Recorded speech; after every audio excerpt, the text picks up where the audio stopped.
Ok. Et le Premier ministre qui a eu l'intention de nommer notre fils aujourd'hui, qui est Lamine Sané, j'ai l'habitude de lui dire Boy Sosé.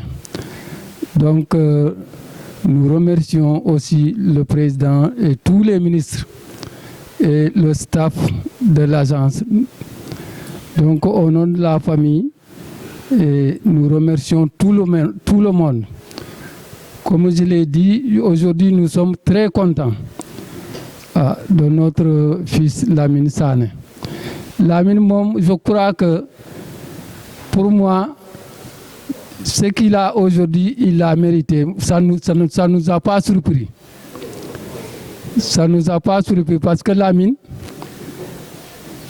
il n'a pas eu dès son petit âge,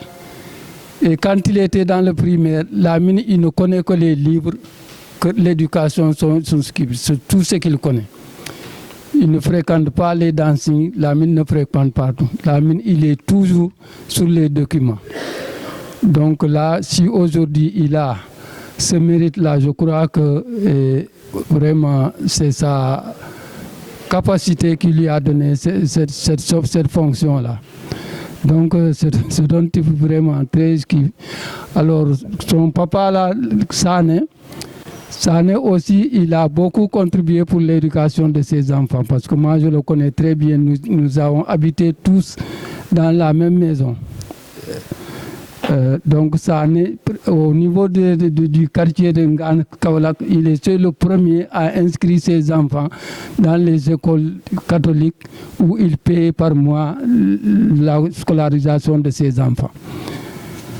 Et je vais remercier aussi sa maman qui est Farbakoum, qui est là,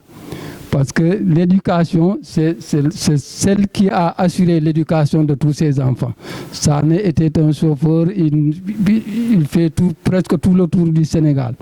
Donc c'est Fatou qui assurait l'éducation des enfants. Donc pour ne pas aller plus loin, vraiment nous remercions toute l'assistance qui est là, pour dire que toute la famille remercie les membres de l'agence, les membres du gouvernement du Sénégal, en particulier le président Bassirou Diomaye Faye qui a honoré notre enfant et lui donné cette place-là. Donc nous sommes très honorés. Alors je vous dis merci, au revoir. Parce que Lamine, yàlla dafa def man amna sañ-sañ pour seede ci mom. Parce que gannaaw sax mbiru politique ñun ñoo bokk benn quartier. Soo demee Kaolack quartier bu ñu naan Ngane foofu la yaroo. Am na ñu bëri ñoo xam ne jógee nañ fa ñëw ngir jëmmam moom. Parce que ñun ñëpp xam nañ ne il est très effacé. Ku ko xam ci yaroom ci teginam ci lépp loo xam ne jëf ju baax la soo demee ci quartier bi ñëpp ñu ngi koy gërëm. Kon lu góor gi wax nii man mun naa ko wax ci moom parce que man xam naa bu baax moom ak ay waajuram mu am nag ay waajur yu baax a baax a baax man de gëm naa ne mun naa am lu raw lii parce que waajuram yii ma gis ci éducation yi ñuy def ci ay doomam incha allah rabi ci kaw ci kanam. Beneen bi aussi damay wax ci tuuru Pastef parce que yàlla dafa def man ak moom ñoo bokk benn cellule muy cellule numéro 1 bu Ngane te moom mi mënoon na koo jiite parce que depuis 2017 lañ commencé di liggéey ci naka la ñuy créer foofu cellule bu ñu demee ba kuy jiite moom moo mu jiital te loolu yaakaar naa ne day wane comportement am wane ne moom jëmmam taxut mais nag laka lay def ba projet bi mucc ayib ñu jógee ci loolu yàlla def mu ñëw Dakar di jàng ba yàlla may ko mu am doctorat en télécommunication ak ESP mu nekk loo xam ne képp kuy wax ci xam-xam mun ngaa tàmbale ci moom man gëm naa ne agence bii dëgg la DG bii weesu am na lu mu fi liggéey mais nag damay rassurer ñi nga xam ne ñoo nekk ci agence bi ne am ngeen ki ngeen xam ne soo leen ànd ak moom collaborer incha allah lépp loo xam ne mbir réussite la incha allah rabi moom mun na ko booster man gëm naa loolu. te soo xoolee projet 2050 bi mbiru science ak technologie ak application yi yaakaar naa ne moom moo nekk maillot buy tax ñu jéem a dem ci vers le développement te ñun gëm nañ ne moom dina ko réussir di wax nag ci turu section communale bu Pastef Kaolack parce que yàgg nañoo am ay nomination mais nag tey laa sentir honnêtement Pastef Kaolack def délégation ñëw teew ci moment de passation loolu nag lu muy wane moom mooy moom jëflante yi muy jëflanteeg ñi nga xam ne ñoo nekk ci section communale bi di wax aussi ci turu waa SENOP muy secrétariat national aux opérations électorales bu nga xam ne moom moo gérer appareil électoral bi mu ngi gérer plus de 44 000 personnes xam nga kooku yaakaar naa ne mun na gérer lu nekk te ñun ñëpp xam nañ ne base bi seen difficulté seen jafe-jafe ak xëy na seeni façon waxin moom day gérer lépp damay seede ne depuis 2021 ba 2024 su nekkutoon moom ak ku mel ni ñoom projet bi du yegg parce que am na moment yu difficile yi nga xam ne ñëpp toogoon nañ seen kër moom moo doon jóg di wax ak nit ñi ne ñun dañuy préparer élection présidentielle di defar appareil bi di ko defar en sourdine ba élection présidentielle jot ñu mun a gagner largement avec 54,28% te lépp bokk na ci ñi nga xam ne moom moo tax ñu réussir ko donc ci gàttal loolu laa amoon ay kàddu yu ndaw yi ma ciy yëkkati di ko gërëm di ko sant di ñaan yàlla nag lépp loo xam ne xéewal la wala naataange wala réussite yàlla na yàlla ànd ak yow ci projet bii nga xam ne moom nga war a aboutir jërëjëf. di beral nuyoo nag suñu ñaari directeur yi toog ci sama pegg di si jiital professeur Cheikh Mbacké Lo mi nga xam ne bi boobu ba léegi moo jiite agence bi di si teg professeur Lamine Sané mi nga xam ne bi moo jël lenge yi fi mu ne nii war a continuer liggéey bi man nag ma jiite li ñuy wax conseil de surveillance bu agence bi kuréel la boo xam ne bi dafay liggéey ak directeur beeg agent yépp ci agence bi di xool ndax liggéey bi jaar na yoon wala déet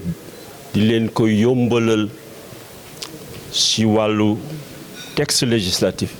yi gérer agence bi yépp votu budget yeeg document comptable yeeg yépp conseil boobu moo koy def ay directeur ñoo se ne ak i professeur ak yeneen i nit ñoo xam ne ñii seen xam-xam màcc na ci mbirum gestion agence ak ñi jóge ci ministère yi. may rafetlu liggéey bi professeur Cheikh Mbacké def boobu ba léegi depuis 7 ans ni ko Assane waxe muy enseignant chercheur université formation de base am di chirurgien dentiste mais aussi spécialiste en santé publique. boobu ba léegi mu ngi doxal agence bi ci yoon ci xam-xam ci rigueur ak ci fulla ju mat sëkk aussi. agence bi booba ba léegi xaalis yu état lay doxe wante xaalis boobu doyul yàlla dimbali na ko moom ci xereñam ak ci ay contact muy dox bay di gis ay financement yoo xam ne yeneen organe ñoo koy jox agence bi ci biir yi ay projet bi ci mujjee mooy bi ñu terminé bu yàggul bu ñuy wax Variwa. projet de recherche yooyu dafay tax agence bi di gën a jëm kanam di gën a mën a liggéey yéen bi liggéey bi di gën a mën a yéwén di gën a mën a dox. loolu mbir la moo xam ne faw ñu dem ci directeur xam naa ne parce que def ngeen seen passation dossiers yi xam nga yëpp professeur Sané mais mbir la moo xam ne bi challenge la waaw par rapport au projet défi la ne benn dëkk ci àdduna bi mënul développer wu sans recherche. su ma paraphraser président Léopold Sédar Senghor dinaa wax ne la recherche est au début et à la fin du développement. comme ni mu ko doon waxee ci affaire culture dëkk yëpp ci àddina bi recherche moo leen di dox ba tey jii bu ñuy wax dëkk bu avancé bu jiitu ci àddina bi comme États-Unis bu ñuy wax Silicon Valley recherche rek la. ay nit ñooy ay étudiants la ñuy jël ñu recherche yenn domaines yi dans un service donné une industrie donnée ñu trouver ay trucs immédiatement ñu créer beneen industrie pour que loolu ñu trouvé ñu mettre en pratique yi rek la mais nag dafa laaj ay moyens recherche du caaxaan xam-xam baa ngi fi lii koy firndeel mooy ñaar ñiy toog ak lii am ci suñu université yëpp ci Sénégal ñëpp yàlla may na leen xam-xam ba nga xam ne bi amul benn recherche boo xam ne mënuñu ko def domaine bu ñu mën ci dugg mën na ci trouver projet bi mu doon wax noonu Varia te ñu tëj ko bu yàggul lii mu génn ci ay projet ay résultats macha allah ba ñëpp kontaan keroog bi ñu koy ministre beeg ñëpp kontaan si liggéey boobu professeur Cheikh Mbacké dirigé na ko ak chercheurs yi fi ne yëpp si agence may dalal jàmm professeur Lamine Sané di la wax ne conseil bi yow lañ fi newal agence bi lañ fi newal yàlla dimbali nañu ba ma ñëwee ba léegi même avant conseil bi ay professeur ak i directeur dafa ne de mais mësul am xaar ma yàlla xiiroo wala ŋaayoo si biir conseil suñu réunion niveau d'intellectuel boo fa àggee yenn yi échange d'idées rek la mën a doon mënul doon xuloo xiiroo ak ŋaayoo donc noonu la ñuy liggéey dans la jovialité mais nag dans le sérieux toujours moom la ñu liggéey incha allah dinañ la jàppale li ñu mën la suñu doon suñu compétence suñu prérogative dinañ la si jàppale ba nga am ndam si liggéey bi incha allah rabbi yàlla ñu yàlla may tal ak fekke yàlla nu la yàlla jàppale si sa poste bu bees bi dimbali la ba nga am si ndam sa ndam mooy doon ndamu Sénégal di nga gis ne agence bi àddina bi yëpp lay waxal dëkk yëpp lay waxal yi ñu war a yu sori yi ak ñëpp donc loolu ngay porté incha allah ñun dinañ ne si gannaaw pour dëgëral la ba agence bi gën a jëm kanam gën a am ndam incha allah rabbi témoignage yi ñu dégg si côté famille doon nañ sëkk lu yar ak dal ak tey lalul du mën a dem yàlla dimbali la si côté boobu te say diplôme wane na ne jàngkat nga chercheur nga xam nga li ngay def ak fu nga mën a jëm yàlla dolli sutura ñun ñëpp barke bés bi allahumma salli ala sayyidina Muhammad muy passation de service administratif def nañ ko ci biir waxtaan nañ lii loo xam ne la rek dañu ciy waxtaan moo tax Assane a bien eu l'inspiration ne nañ ko wax ci wolof pour mu gën a dugg parce que boo seetee ñu fi nekk xëy na wolof yi mooy gën a yomb ci ñoom maa ngi gërëm samay waajur parce que xëy na ñoom ñoo tax tey ba mu permettre ma servir Sénégal ba tey may jeexal ci fi nga xamee ne mooy agence nationale de la recherche scientifique yàlla bindoon na ko bu yàgg mu def ko mooy ni mu bindee yàlla ne dinaa fa jóge aussi dina am ku ñëw yeggale liggéey bi maa ngi gërëm aussi sama leader sama secrétaire général Landing Savané man dama liggéey ak Landing Savané nekk son directeur de cabinet politique fu ma toll tey maa ngi koy gërëmee parce que moo ma formé moo ma mooñ lu ma mën tey jëf na ci rôle bu ngande à part sama papa ak sama yaay maa ngi koy gërëm di ko sant maa ngi gërëm le président Macky Sall xëy na Landing moo ma proposé mais moo ma nommé parce que Landing mënoon na ma proposé du ma nommé mais moo ma proposé mu nommé ma ànd ak moom ci ànd bu rafet maa ngi koy gërëm bu baax a baax di wax ne Sénégal rek moo ñu boole amul leneen ba ñuy jàng lépp loo xam ne ñi ngi koy def Sénégal moo tax ñu koy def amul leneen amul dara lu talalu ci ginnaaw à part liggéey pour Sénégal parce que dafay am fierté nga liggéey pour sa réew te fierté boobu defe naa moo nekk fii ci ñi nga xam ne yëpp tey yore nañ ay ndombal tànk moo nekk aussi ci Lamine Sané bi nga xam ne tey moom war a wut moo tax dinaa ñëw ci moom ci kanam mais dinaa wax maa ngi gërëm aussi ñi nga xam ne ñoom laa liggéeyal ba fii commencé ko d'abord par le président du conseil de surveillance Lamine tu ne peux rien faire sans le conseil de surveillance ñoom ñooy joxe autorisation suñu joxul autorisation mënoo avancer donc ñoom en fait ñoo nekk ci kaw ñooy les patrons ma leen di gërëm bu baax a baax parce que ni mu ko waxee c'est des experts yoo xam ne ñenn ñi ñu ngi ministère des finances ñenn ñi ngi ministère ñu xam li ñuy def la ñoo nekk ci conseil de surveillance waa primature présidence ñëpp a ngi ci conseil de surveillance mais wax dëgg yàlla 7 ans yi ma def musuma am loo xam ne dugal naa ko ba ñu téye ko wala ñu wax ci au contraire dañ koy approuver accompagnement moo tax docteur Ndir maa ngi lay yóbbante ci le conseil de surveillance vraiment nga waxal ma leen su ma mënoon dinaa leen gërëm benn par benn parce que soutenir nañ ma jàppale nañ ma te loolu duma ko fàttee danaa xam ne su ma réussir ñoom ñoo tax su ma jógee ci conseil de surveillance ma ñëw ci personnel bi nga xam ne liggéey naa ak ñoom ba may ñëw dama ñëwoon ak ambition bu rëy toog ak ñoom waxtaan ak ñoom man nag je suis un homme boo xam ne lu ma wax aussi su ma ci waree génn dama ciy génn te damay expliquer pourquoi ma génn ci ba ma ñëwee dama leen rencontrer kenn par kenn waxtaan ak ñoom ñuy ñu dal nag ñu baax li may wax nii waxuma ko pour faire plaisir parce que def naa ak ñoom 7 ans musul am aucun problème ba tey ji aucun problème danañ ñëw réunion nag wax seen wax poser ay problème ma tontu leen franchise parce que soo bëggee réussir rek il faut toujours être franc nit ki boo ko waxee dëgg dana mer ci instant yi mais bu génne bu demee dana ne mais pourtant de ce gars là wax na dëgg loolu moo am importance man dama liggéey ak ñoom commencé d'abord par la direction générale le secrétaire général moom mag mais il m'a beaucoup servi le DAF comptabilité matière le chef du personnel l'ACP bi fi newoon ak bi fi nekk léegi ñoom ñëpp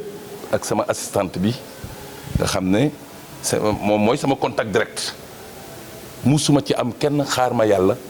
et on a toujours travaillé dans la franchise dañ may poser problème nag ma bañ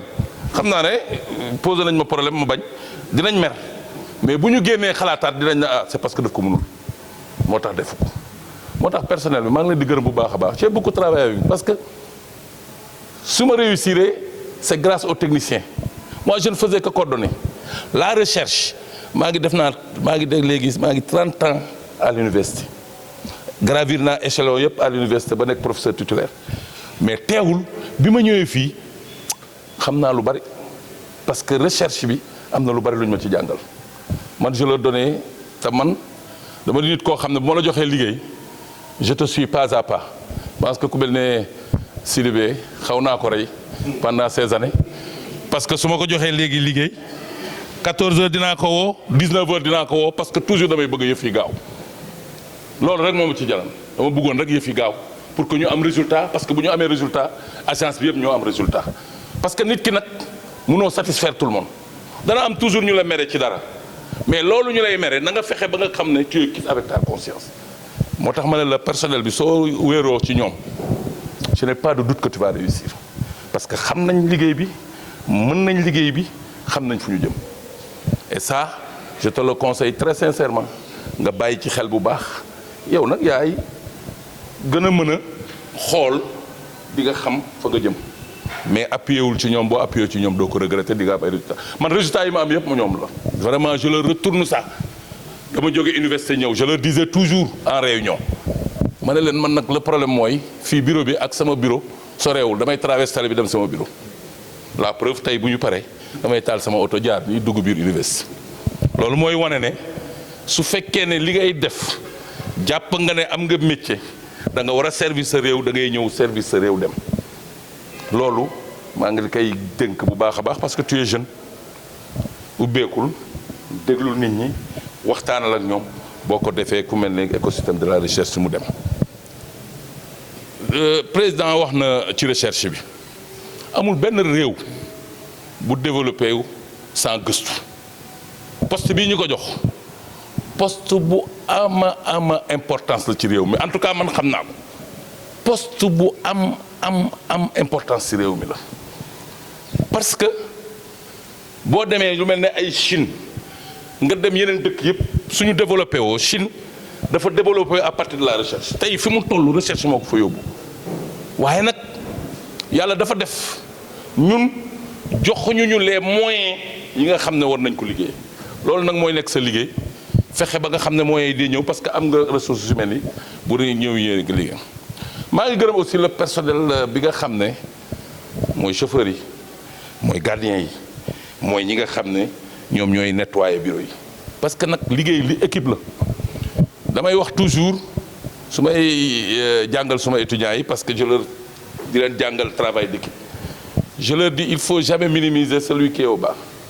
parce que ki nga xam ne mooy nettoyer bu nettoyewul doo liggéey bu nettoyewul doo performant donc ñoom ñëpp dañu am seen importance ci chaîne de liggéey bi et loolu soo ko comprendre rek da ngay mën a vraiment naviguer pour dem moo tax ma ne man sama wax du ci bari parce que tey bés bi sa bés la li ma bëggoon wax rek mooy ngeen xam ne yéen ñëpp ñaanal leen ko parce que dañ ko sas te liñ ko sas mën na génnee Sénégal ci li mu nekk liñ ko sas mën na fexe ba ëllëg fu nekk ñu dégg ko fa parce que nag ku réussir mission bi fii fu nekk mën nañ la ko jox parce que mission bu difficile la mission la bu laaj xarañte mission la bu laaj nga toog di xool di xam fu baax fa nga jëm moo tax maa ngi lay gërëm di la ñaanal fii nga jëm yal na la yàlla leeralal yoon bi yal na la yàlla defal ba nga xam ne ñun fu ñu def bu ñu defoon 2 nga mën a def 4 pour que nit ñi mën ne ah waa ji day moo remplacé woon Cheikh Mouhamadou Wackalo waaye li mu fi def moo ëpp li nga xam ne def nañ ko fi loolu vraiment maa ngi la koy ñaanal du fond du cœur di la ñaanal encore une fois yàlla ubbi say bët daal ba nga mën a distinguer xam mën a jaarale yëf yi ci yoon dinaa def ñaanal sama grand frère bi toog invité mon grand frère qui est médecin militaire mi ngi fi toog Abdourahmane Lo di ñaanal imam Assane ñoom ñaar laa invité parce que c'est kenn ki sama imam la moo may jàngal kenn ki sama grand frère la maa topp ci moom dama invité leen tey ñu ñëw fii am na sama quelques camarades Bass Sow qui est là maa ngi leen di gërëm ñeen ñëpp di leen wax encore une fois mon seul regret mooy que dinaa toog di leen xalaat le personnel parce que vraiment on a travaillé en symbiose et je le dis très sincèrement am na si ñu ma ñoo xam ne peut-être raag naa ak ñoom benn yoon ñaari yoon wante wax dëgg yàlla maa ngi leen di gërëm du fond du cœur parce que vous m'avez soutenu sans faille, engagement, loyauté et loolu rek nag la ñuy ñaan maa ngi leen di ñaanal vraiment agence bi yal na yàlla def mu dem ci kaw a kaw vraiment nga xool leen nag di xool seen bëgg-bëgg aussi loo ci mën nga def ko ci maa ngi leen di ñaanal encore une fois di gërëm ñëpp di sant ñëpp merci beaucoup jërëjëf. Voilà. Suivre le même tempo que mon excellent prédécesseur pour le faire en wolof donc ci kaw loolu maa ngi gërëm ñi fi teew ñëpp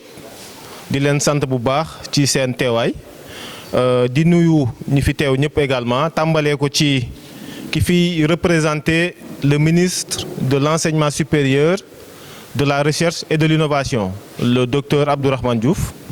di nuyu le président du conseil de surveillance de l'agence, sama patron, donc docteur Ndir, di nuyu les honorables députés qui sont ici présents et les ministres que j'ai pas encore vus, mais s'ils sont là, je les salue. Alors di nuyu les membres du conseil de surveillance, di cëral nuyoo également sama prédécesseur le professeur Cheikh Mouhamadou Mbacké Lo,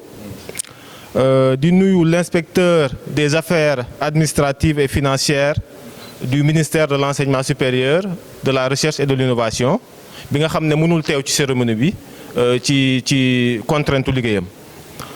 Alors di nuyu également le directeur scientifique et technique de l'agence, di nuyu les conseillers techniques de l'agence, di nuyu les coordonnateurs de programmes et de projets de l'agence, di nuyu également les partenaires de l'agence. maa ngi nuyu sama respectueux professeurs des universités yi fi teew yëpp, les maîtres de conférences, les enseignants chercheurs de façon globale. donc maa ngi leen di beral nuyoo bu baax a baax di nuyu ñi fi teew ñëpp pour terminer ci nuyoo yi. alors balaa maa tàmbali sama discours dama bëgg a sant yàlla bu baax di ko gërëm ci cër bi ma cëralee. donc je suis nommé directeur général, nekkul ne dama ëpp njàng ñi fi teew, am naa xarit yu bëri nekk ci salle bi liñ ma seedeel yëpp mën naa leen koo seedeel. donc yàlla la soob mu teg natt bi sama kaw, nekkul lu ma ëppale kenn, mbiru suñu borom la, ñu ngi ko ci sant bu baax a baax. alors mënuma également xuus ci mbir mi te gërëmuma balaa sax may ñëw ci samay waajur damay rendre hommage ay nit ña nga xamante ni dañu marqué sama àdduna. ku ci demee ni sama turandoo Serigne Lamine Biaye, xam naa ni bu fi nekkoon dina teew. sama maam Waly Diouf sama xarit la woon, sama rakk Ibrahima Sané, suñu benn xarit bu ñu rakk ñàkk récemment Pape Latir Dione, ak ñëpp ñi nga xamante ni jot nañu ñàkk ku leen jege, ñu ngi ñaan yàlla mu xare leen ci aljana yu gën a kawe. alors di sant sumay waajur, di sant sama famille. donc famille ñun soose bu ñu ne famille nag c'est tout le monde, c'est une famille extrêmement large. donc ñu ngi sant ñëpp ci coono gi ñu daj ci ñun, parce que bu ñu fi yegsee du suñu njàmbaar, xëy na def nañ dara mais romb nga benn bés jaaykatu caaf mu may la paas, romb nga dem ba sama nijaay mu yóbbaale la ci oto, yooyu yëpp ay effort yu ñuy def la pour yow in fine nga nekk li nga doon. donc li ñu doon du suñu njàmbaarte, contribution wu ñëpp la, moo tax ñu nekk fii tey. ñu ngi leen di sant bu baax di leen gërëm ci taxawaay boobu ngeen am ci suñu àdduna. alors tàmbali nag di gërëm bu baax, di gërëmaat sax laay wax le président de la République, son excellence Bassirou Diomaye Diakhar Faye, ak son premier ministre Ousmane Sonko, ñi ma cëralee direction wu agence nationale de la recherche scientifique appliquée. donc jotoon naa leen sant, maa ngi feddaliwaat sant bi bu baax a baax ci nomination boobu noonu. donc nomination bi c'est une haute marque de considération. donc recherche scientifique appliquée, comme ni ko professeur waxee,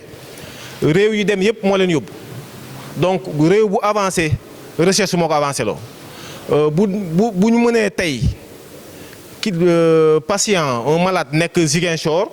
médecin nekk Kaolack, nekk Ngane Sayar mën ko saytu, c'est grâce à la recherche scientifique appliquée. li ñuy wax nii bu ñu ko mënee jottali ñi fi nekkul ak ñi fi nekk ñëpp recherche moo ko waral donc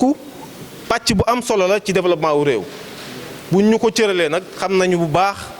charge yu ñu teg suñu mbagg te ñu ngi ñaan yàlla mu oyofal ñu yéen boobu noonu ñu mën ko eggali ci jàmm ak salaam. alors maa ngi le président disons le professeur Cheikh Mouhamadou Mbacké Lo bii le DG sortant il a fait un excellent travail dans le cadre de ses missions. Récemment rek génneel nañu benn document man dans ma tête avant de venir j'avais pensé à faire ce document là. Il faut cartographier le secteur l'écosystème de la recherche xam li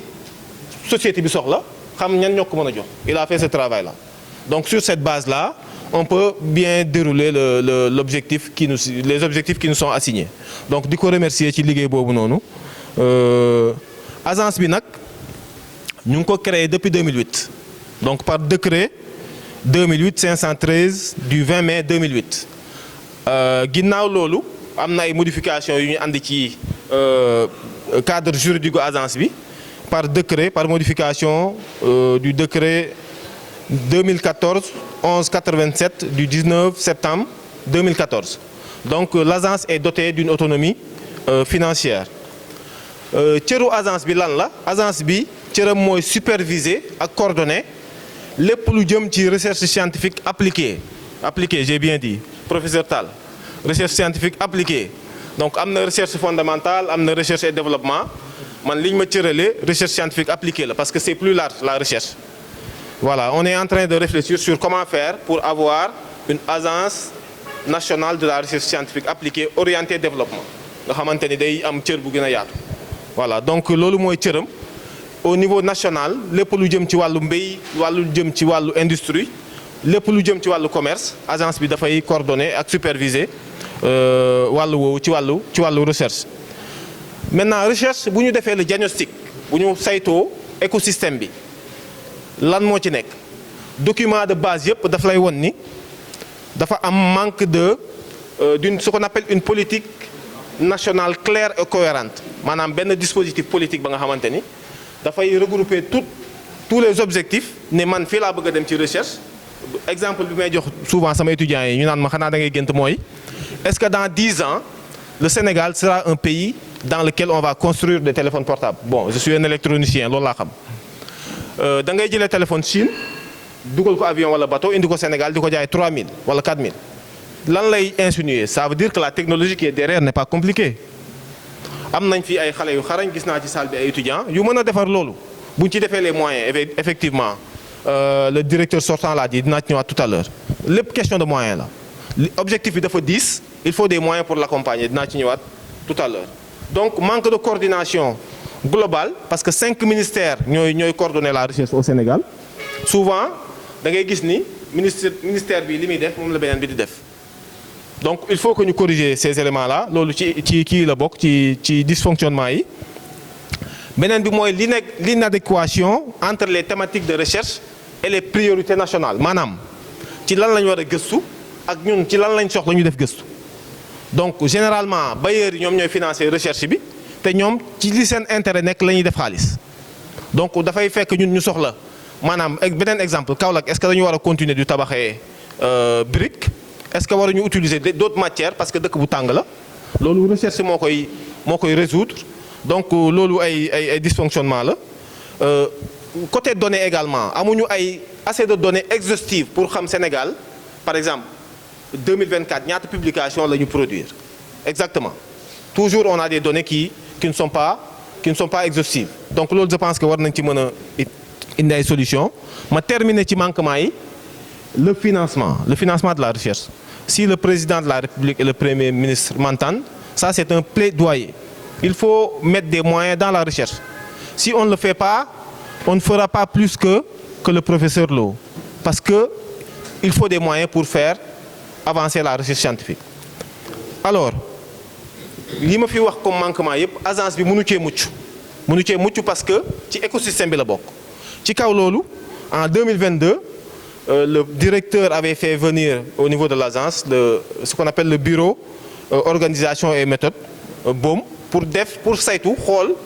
ci ni ñu bindoo organisation ak fonctionnement yàlla lañ ci war a mën a jooyanti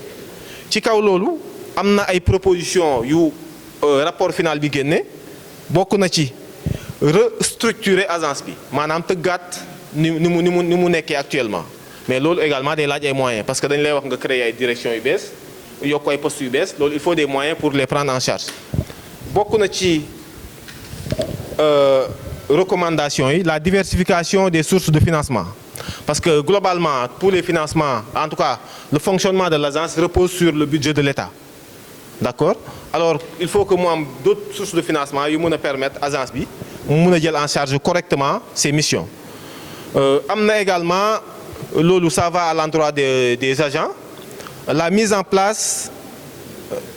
systématique de l'évaluation des performances individuelles des agents de l'agence pour une gestion plus efficace des carrières donc dinañ ko soxla ku fi def un certain nombre d'années nga gën a am cër ci agence bi mu gën a méngoog sa statut pour nga mën a jëriñ sa bopp gën a jëriñ agence bi alors ginnaaw li ma fi wax yépp damay rassurer le directeur sortant di rassurer les collaborateurs de l'agence di rassurer également les hautes autorités de ce pays di wax ni am nañ yite gu mat sëkk ci doxal mission yi ñu dénk te incha allah yaakaar nañ ni dinañ ci yegg le président de la République son excellence Bassirou Diomaye Diakhar Faye dafa jox cër gu am solo wàllum recherche scientifique ak recherche scientifique et technologique bu ngeen xoolee dans l'agenda national de transformation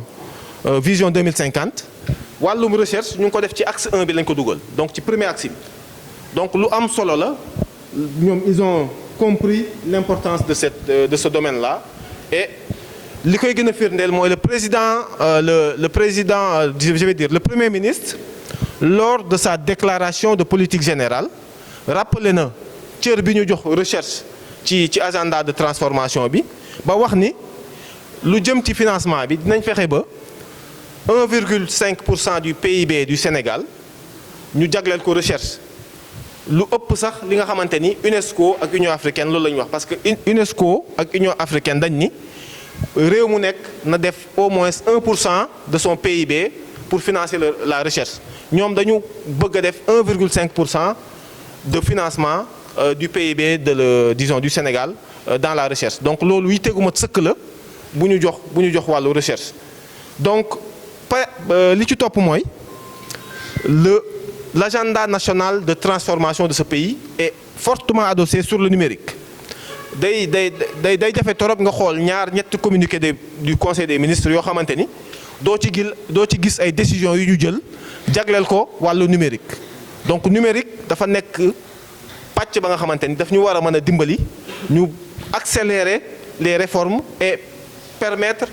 à la recherche scientifique d'être un véritable levier de développement dans ce pays-là su ma leen joxee exemple Google par exemple ñëpp xam nañ ko fi Tesla bu Elon Musk ñëpp xam nañ ko Moderna Palantir Genentech entreprise yi ngeen di dégg nii yëpp yi ma fi lim yëpp xaajul bay jeex nag yëpp ci recherche la ñu jógee Google par exemple c'est parti d'un projet de thèse ay doctorants yu ciy liggéey jóge foofu continuer seen réflexion tijji entreprise tey Google ça compte des centaines de milliards de dollars en bourse donc pour dire que à partir de la recherche gëstu mën nañ ci am ay entreprises yi nga xamante ni mën nañu permettre ñu jël en charge beaucoup de questions notamment l'emploi des jeunes étudiants yi dañu leen di former par ces excellents professeurs ñu génn di am jafe-jafe liggéey bu ñu parvenir à mettre en exécution cette vision-là dinañu permettre ñu résorber beaucoup de problèmes dans le cadre du développement du Sénégal alors ginnaaw loolu ci li ma def ci agence bi les mesures que je compte prendre avec l'accompagnement évidemment de l'ensemble des agents de l'agence parce que comme l'a rappelé le directeur sortant je ne peux pas faire avancer l'agence tout seul et bon on a l'habitude de coordonner avec beaucoup de personnes mais je sais que il faudra impérativement impliquer tout le monde ku ci nekk nga jox ko cër gi mu moom gëdd gi mu moom pour ensemble ñu yeggali liggéey bi parce que liggéey bi du sama liggéey certainement dinaa fekk ñu ma gën a expérimenter fukki junni yoon dinaa fekk ñu ma ëpp xam-xam fukki junni yoon mais ensemble bu ñu boolee suñu ay synergie dinañu mën a yeggali liggéey bi comme ni ko DG sortant tàmbalee incha allahu rabbi donc ci loolu dans le programme de gouvernance que le président de la République a proposé aux Sénégalais et qui a été adopté le 25 mars 2024, dañu wax ni ñun dañu war a dem vers la réforme du système national de recherche, notamment la réforme ou bien des réformes par rapport à l'agence. Donc dinañ ci liggéeyandoo agents yi fi nekk yépp xool quelles sont les meilleures propositions à élaborer et à transmettre à l'autorité des hautes, disons à l'endroit des hautes autorités de ce pays pour ñu jël ko en compte bu ko defee agence bi am taxawaay bi mot sëkk pour mën a jàppale réew mi ci suqalikoom. Alors dinañu contribuer également ci li ñu tuddee le renforcement du potentiel de la recherche scientifique. Donc am na laboratoire yu bëri yu fi nekk maanaam ay bërëb yu ñuy defee gëstu dañuy soxla souvent des équipements pour mën a def seen liggéey correctement. Dinañu góorgóorlu ci nu ñuy fexe ba ku ci nekk nga am jumtukaay yi war pour mën a def liggéey bi biñ lay xaaree. Alors favoriser également l'intégration du numérique dans ce que nous sommes en train de faire. Numérique mën nañu dimbali ci pàcc yu bëri xam naa ne bu ñu liggéeyee ensemble dinañ ci gën a dem en profondeur, mais c'est un élément que je compte utiliser fortement dans le cadre de ce travail-là. Beneen bi mooy souvent jafe-jafe bi mooy da ngay am ñuy gëstu di am xam di trouver ay résultats des résultats de recherche ça existe au Sénégal. Maintenant nees def ba résultats yooyu noonu ñu transférer ko dans le domaine économique loolu moo war a nekk suñu cër le cœur de notre métier. Dinañu fexe nag ba bu amee ay résultats de recherche ñu fexe ba transférer ko dans le domaine industriel, donc créer benn ëpp ba nga xamante ni dafay permettre que ñuy valoriser les résultats de recherche. Impulser également le partenariat parce que recherche certainement niveau national daf ci am solo mais partenariat au niveau international également daf ci am solo daf ci am pàcc bu am solo. Dinañ ci góorgóorlu bu baax a baax avec l'appui du directeur sortant et de tous les agents de l'agence. Alors, diversifier également les sources de financement avec ce qu'on appelle les partenariats publics-privés et notamment ce qu'on appelle le crowdfunding. Voilà. Bi ci des mooy dinañu fexe ba sénégalais yi nekk bitim réew parce que ñoom recherche daf leen yitteel dinañ fexe ba xool naka lañ leen di intégrer jéem leen a intégrer ba ñu mun a participer dans l'effort national de la recherche scientifique. Loolu également suñu ay mëbët la bokk fexe tamit ba instaurer fii un sentiment d'appartenance à une même famille parce que c'est le plus important quand on est dans un cadre de travail que tout le monde ait le sentiment d'appartenir à une même famille. Dans ce sens-là je vais copier un peu le modèle de l'ESP avec ESP Sport. ñoom dañuy organiser chaque lundi ak mercredi vendredi c'est ça professeur organiser benn séance de fitness bu ko defee ñi fa ñëpp di fa daje pour def sport donc les jeunes vieux qui sont là il faut se préparer hein. Voilà il faudra porter le maillot. Vous êtes prêts? C'est bon alors mesure yi ma fi tudd yëpp lii jubluwaay bi mooy fexe ba agence bi am cër gu mot sëkk ci réew mi dox yitte yi nga xamante ni moo tax ñu créé ko ba permettre Sénégal mu jëm ci kanam. Donc li ma bëgg a daanelee rek mooy comme ni ma ko waxee léegi mënul nekk liggéey ba nga xamante ni benn nit moo koy def dinañu soxla l'appui de tout le monde notamment des universitaires parce que on sait que c'est une communauté qui est Birahim, une communauté qui est très difficile à manager mais avec l'appui de tout le monde Samour on pourra y arriver donc loolu moo nekkoon samay kàddu di sant ñëpp di gërëm ñëpp. Et la promesse que nous avons eu à faire aussi de changer le pays par les fils du pays nous sommes en fait dans la dynamique de le faire et aujourd'hui bu ñu toogee fan yi ñu jël dans le Sénat qui a eu en fait à faire un management vraiment extraordinaire pour pouvoir faire ce maillage qui a marqué cette différence. Donc aujourd'hui, ces nominations nous rassurent parce que nous savons que c'est des responsabilités des plus grandes et qui, parce qu'aujourd'hui, il y a la sœur Aminata qui disait même que cette place conseil des ministres. Waaw, voilà sa jarbaat. Exactement. Parce qu'aujourd'hui, boo xoolee en fait tu polarises en fait tous ces ministères et la politique et la vision 2050 ne peut passer que par cette direction d'innovation et l'entrepreneuriat dont tu feras compte avec tes équipes. C'est ce qui va nous amener en fait vers ces résultats. Et aujourd'hui, nous, en tout cas du Sénop, on est sûr que ça ne sera pas une mission difficile. Là où en fait vous êtes parvenu à gérer plus de 44 000 personnes avec les sensibilités, les susceptibilités et toutes les compétences qui sont là-dedans. Donc aujourd'hui, gérer une direction générale, ce sera juste une mise en œuvre et surtout mettre en œuvre ce que nous avons conçu ensemble. Donc parce que quiconque ici, parmi ces cadres qui sont là, aura une mission dans le projet ou par rapport à cette vision, ne sera pas un terrain inconnu. Donc c'est pourquoi au nom de tout le Sénop, nous te souhaitons le meilleur et nous souhaitons le meilleur aussi en fait au gouvernement et à ce projet pour lequel nous nous sommes battus. Et nous te disons que en fait tu n'es pas seul, tu as tout le Sénop, tu as tous les cadres derrière toi et nous serons là dans l'ombre pour accompagner tout ce travail.